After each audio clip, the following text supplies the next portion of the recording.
So hello everyone, welcome to channel career success. तो हाल ही में जिन्होंने ग्रेजुएशन कंप्लीट किए हैं और जिन जो सोच रहे हैं कि गवर्नमेंट एग्जाम्स की प्रिपरेशन करें, तो बहुत लोग कंफ्यूज हो रहे हैं कि आखिरकार एसएससी की तरफ जाए या बैंकिंग की तरफ जाए। तो उसी डाउट को क्लियर करने के लिए मैंने ये वीडियो बनाई है। तो देखो, एसएससी और बैंकिंग के डिफरेंस के बारे में तो हर कोई बताएगा, हर वीडियो में मिल जाएगा। लेकिन मैं बहुत ब्रीफ में कंसाइजली जो मेन इंपॉर्टेंट बात है वही मैं बताऊंगा। तो जो लोग एसएससी के बारे में सोच रहे हैं, जिन्हें एसएससी की तरफ जाना है, तो एसएससी 10 पास से लेकर ग्रेजुएट तक दे सकते हैं। लेकिन उनका भी एक डिफरेंस होता है। जैसे 10 पास के लिए होता है एसएससी एमटीएस, फिर 12 पास के लिए होता है एसएससी सीएचएसएल, और ग्रेजुएट के लिए होता है एसएससी सीजीएल। लेकिन बैंकिंग में क्या होता है, सिर्फ ग्रेजुएट ही दे सकते हैं, ठीक है। और हाँ, ग्रेजुएट का ऊपर अगर आप हो फिर भी आप दे सकते हो। और अब अगर सिलेबस की बात करें तो वो आपको हर जगह ही मिल जाएगा, लेकिन फिर भी दोनों में 4 सब्जेक्ट होते हैं। जैसे इसमें बैंक और एसएससी में दोनों ही में क्वांट्स होते हैं, रीजनिंग होते हैं, इंग्लिश होते हैं और जीए होते हैं। जीए का मतलब जनरल अवेयरनेस। और लेकिन जो एसएससी में होता है उसमें जनरल अवेयरनेस का जो सिलेबस होता है थोड़ा वास्ट होता है। जैसे आप अगर उसमें करंट अफेयर्स देखोगे तो उसमें कम से कम 1 से 2 साल तक आपको पढ़ना पड़ेगा। और अगर बैंकिंग की बात करें तो आपको मिनिमम 4 से लेकर 6 मंथ तक आपको कंप्लीट करना पड़ेगा।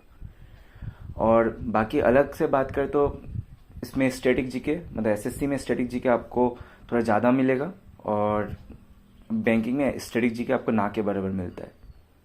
और अगर हम उससे भी ज़्यादा बात करें तो और एक चीज़ बात है जिसमें एक बड़ा डिफरेंस होता है, वो है कि एसएससी में आपको हिस्ट्री, ज्योग्राफी और पॉलिटी के बारे में पढ़ना पड़ेगा, और बैंकिंग में आपको थोड़ा बैंकिंग अवेयरनेस का नॉलेज होना पड़ेगा और साथ में उसके स्कीम्स वगैरह, ठीक है। और अगर हम बात करें तो उनका प्रिपरेशन का जो ड्यूरेशन होता है, तो एक्चुअली में बैंकिंग में आपको ज़्यादा समय नहीं लगता है। अगर आप अच्छे से पढ़ोगे तो आप मिनिमम 6 महीना तो आपको देना ही पड़ेगा। और 6 महीने से लेकर 18 महीना तक आपको कम से कम, आप अगर अच्छे से पढ़ोगे तो आप प्रिपेयर हो जाओगे बैंकिंग के लिए। और एसएससी में क्या होता है, आपको अपना 1 या 2 साल देना ही पड़ेगा। मतलब अगर आप अच्छे से पढ़ोगे तो हो सकता है 1 साल में निकल जाए, लेकिन उससे कम में निकलना मुश्किल है। और अगर आपका 1 साल में नहीं निकला तो आपको और थोड़ा मेहनत करके वो 2 साल तक आप अच्छे से पढ़ोगे तो आपको 2 साल तक निकल जाएगा। हम उनके सैलरी के बारे में बात नहीं करेंगे, क्योंकि उस सैलरी का वीडियो आप अगर कुछ दूसरा यूट्यूब चैनल या फिर कोई भी सर्च करोगे तो आपको मिल जाएगा। तो हम सिर्फ उसका कंसाइज डिटेल्स ही बात करेंगे, उसका ब्रीफली यही बताएंगे। फिर दोनों का एग्ज़ाम भी कंडक्ट होता है सिर्फ 3 फेज़ में। जैसे अगर आप बैंकिंग का तरफ जाए तो उसमें जो पीओ का होता है, मतलब प्रोविशनरी ऑफिसर का पोस्ट होता है, उसमें आपको प्रीलिम्स होता है, फिर मेंस भी होता है, फिर आपका इंटरव्यू होता है। और एसएससी में क्या होता है, उसमें आपका सीबीटी 1 होता है, सीबीटी 2 होता है, और स्किल टेस्ट या फिर फिजिकल टेस्ट होता है, ठीक है। लेकिन बैंकिंग में क्या होता है, पीओ छोड़ के जब अगर आप क्लर्क की तरफ जाओगे तो क्लर्क में क्या होता है, उसमें सिर्फ प्रीलिम्स और मेंस होता है। अगर आप मेंस क्लियर कर दिए तो आपका जॉब कंफर्म है, ठीक है। तो यही जो एक कंक्लूजन होता है। तो अगर आप एसएससी की तरफ जाना चाहते हो, उसमें जो जॉब प्रोफाइल है उसमें थोड़ा, मतलब वर्किंग जो प्रोफाइल है उसका थोड़ा कम होता है, उसका वर्किंग टाइम। जैसे आप 9 to 5 या 9 to 6 करोगे तो ठीक है। लेकिन बैंकिंग में क्या होता है, उसका थोड़ा वर्क लोड ज़्यादा होता है। जैसे 9 to कभी कभी 8 हो जाता है, कभी कभी मतलब 8 बजे तक भी होता है, कभी कभी 7 बजे तक होता है, कभी 6 बजे तक होता है। लेकिन क्लर्क में मैक्सिमम आपको 6 से 7 बजे तक ही होता है, फिर आपको छुट्टी मिल जाती है। लेकिन अगर हम उनका प्रिपरेशन ड्यूरेशन का बात कहें और उनका सिलेबस को सब मिला के कंक्लूजन की बात करें, तो एसएससी में होता है कि आपको मैक्सिमम ड्यूरेशन तक आपको उसमें रहना पड़ेगा, पढ़ना पड़ेगा, उसको कंप्लीट करने का। सिलेबस थोड़ा वास्ट होता है, लेकिन उसका एग्जाम पैटर्न थोड़ा इजी होता है इन कंपैरिजन टू बैंकिंग, ठीक है। क्योंकि अगर हम सीबीटी 1 की ही बात करें, जिसे उसको बैंकिंग की लैंग्वेज में उसको प्रीलिम्स कहते हैं, तो सीबीटी 1 में क्या होता है, आपको 60 मिनट्स में आपको 4 सब्जेक्ट होते हैं। उस 4 सब्जेक्ट में आप खुद से ढूंढ के कुछ भी कर सकते हैं। जैसे आपको अगर रीजनिंग हार्ड आया तो आप क्वांट्स कर सकते हैं, क्वांट्स हार्ड लगा तो आप पहले इंग्लिश कर सकते हैं। तो आपकी मर्जी, वो कैसे आप कर सकते हैं। लेकिन बैंकिंग में क्या होता है, उसका सिलेबस कम है, उसका पढ़ना कम पड़ता है, लेकिन उसका जो पैटर्न है, एग्ज़ाम पैटर्न है, या फिर उसको बैंकिंग का एग्ज़ाम जो होता है वो थोड़ा टफ होता है इन कंपैरिजन टू एसएससी। तो मतलब अगर आप सपोज आप एग्ज़ाम देने गए और प्रीलिम्स में आपको रीजनिंग टफ आ गया, तो आपको क्या होता है, आप नेक्स्ट सेक्शन जो होता है इंग्लिश और क्वांट्स का वो आप ढूंढ नहीं सकते हैं, क्योंकि प्रीलिम्स में उसमें 3 सेक्शन ही होता है, मेंस में आपको 4 सेक्शन मिलेंगे। तो इसमें 3 सेक्शन में क्या होता है, अगर आप अगर आप रीजनिंग अगर हार्ड आ गया आपको, तो आपको मैथ्स और इंग्लिश के बारे में कुछ पता नहीं होता कि उसका क्वेश्चन, उसका पैटर्न कैसा आएगा।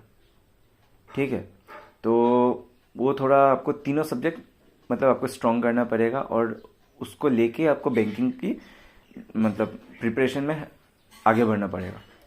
तो लेकिन एसएससी के कंपैरिजन में आप कहीं भी कोई एक सब्जेक्ट को आप थोड़ा नॉर्मलाइज कर सकते हैं, मतलब ठीक है, बाकी 3 सब्जेक्ट में स्ट्रॉन्ग कमांड हासिल कर लो और बाकी एक में थोड़ा सा मीडियम में रहो।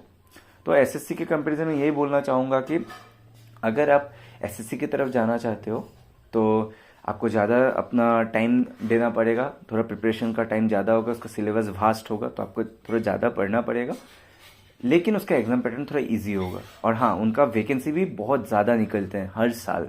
ठीक है, और बैंकिंग का तरफ आपको पढ़ना थोड़ा कम पड़ेगा, प्रिपरेशन का टाइम भी थोड़ा कम लगेगा, लेकिन एग्ज़ाम का पैटर्न जो होता है उसका टफ जो मतलब हर साल हो रहे हैं, उसके बेसिस में आपको उतना मेहनत करना भी पड़ेगा। और साथ ही में बैंकिंग का जो प्रिपरेशन होता है उसका और बाकी कुछ एग्जाम्स होते हैं, जैसे इंश्योरेंस का कुछ एग्जाम्स होते हैं, जैसे आपका एलआईसी का होता है, फिर एनआईसीएल का होता है, एनआईएसीएल का होता है, फिर आपका एफसीआई का भी जो होता है फूड कॉर्पोरेशन का, उसका भी आप एग्जाम दे सकते हो। हर सबका सिलेबस सेम होता है, लेकिन एक ही बात एंड में यही बोलना चाहूँगा कि अगर आप प्रिपरेशन करना चाहते हैं गवर्नमेंट एग्जाम के लिए, तो आप कोई एक की तरफ जाइए, आइदर एसएससी या फिर बैंकिंग। क्योंकि अगर पढ़ना चाहोगे तो क्वांट्स और रीजनिंग का कुछ थोड़ा भी उन लोग का पैटर्न थोड़ा सेम ही होता है, सिलेबस भी थोड़ा सेम होता है, थोड़ा अलग होता है, लेकिन उनका जीए का सेक्शन दोनों का बहुत डिफरेंस होता है। एक मेजर डिफरेंस जो है उसमें आपको एसएससी में आपको हिस्ट्री, ज्योग्राफी, पॉलिटी मिलता है, और बैंकिंग में आपको बैंकिंग अवेयरनेस मिलेगा। तो आपको दोनों अलग हो जाते हैं। हाँ, बैंकिंग अवेयरनेस का सेक्शन आप पढ़ोगे तो वो आपको इंश्योरेंस एग्जाम्स और एफसीआई कुछ भी हो ऐसा अलग जो एग्जाम्स होते हैं उसमें हेल्प करेंगे। तो आप सिर्फ एक में ही लगे रहेंगे, आपको दोनों की तरफ जाने का, क्योंकि आप दोनों की तरफ जाओगे तो कोई ना इधर का होगा ना उधर का होगा। तो इसीलिए आप कोई एक को चूज़ कीजिए जो आपको, अगर आपका कुछ प्रॉब्लम है, फाइनेंशियल प्रॉब्लम है, या फिर आपको लगता है कि मुझे बहुत जल्दी जॉब की तलाश है, मतलब गवर्नमेंट जॉब्स की, तो आप बैंकिंग की तरफ जा सकते हैं। हाँ, लेकिन आपको 6 to 18 मंथ्स जो होते हैं या फिर 1 साल तक आपको पूरा मेहनत देना पड़ेगा, आपको डेडिकेटेड होना पड़ेगा और कंसिस्टेंट रहना पड़ेगा। आप ऐसा नहीं कि आज एक दिन पढ़ेंगे फिर 2 दिन नहीं पढ़ेंगे, ऐसा होने से नहीं चलेगा। और एसएससी में क्या होता है, एसएससी में भी आपको मेहनत करना पड़ेगा, लेकिन उसका थोड़ा टाइम ड्यूरेशन ज़्यादा होता है, जो 1 साल से लेकर 2 साल तक हो सकता है। तो अगर आपको लगता है नहीं, मैं थोड़ा अच्छे से, मतलब मेरा वर्क प्रोफाइल, मेरा वर्कलोड थोड़ा कम चाहिए और मुझे इतना हेडेक नहीं चाहिए और धीरे धीरे मैं प्रिपरेशन करूँगा, तो आप एसएससी की तरफ जा सकते हो।